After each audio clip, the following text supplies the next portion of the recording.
Welcome back. This is Brian from W3 Woodworkings.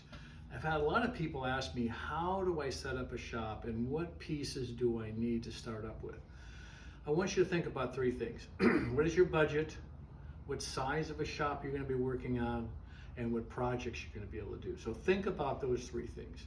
Now let's talk about saws today. A chop saw, I think, is one of the most valuable pieces in my shop. I use this all the time. Now there's a lot of chop saws out there. I bought this Bosch one, and the reason I did is the arm's like an accordion. It'll fold in and out.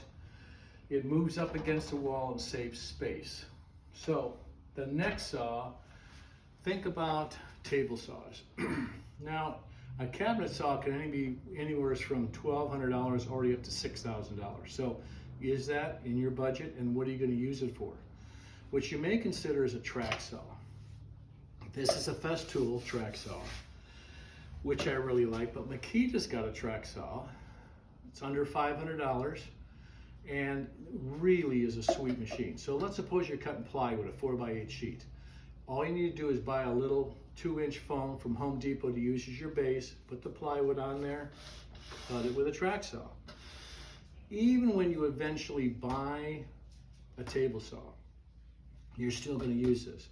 When I'm cutting tables with a waterfall edge for a table, I use a track saw. So you're always going to use a track saw. So something to consider. The other saw in the shop is a bandsaw.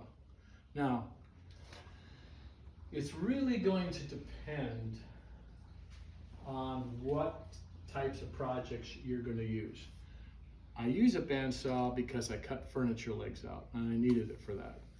I also resaw lumber as well, so that's why I bought that Laguna.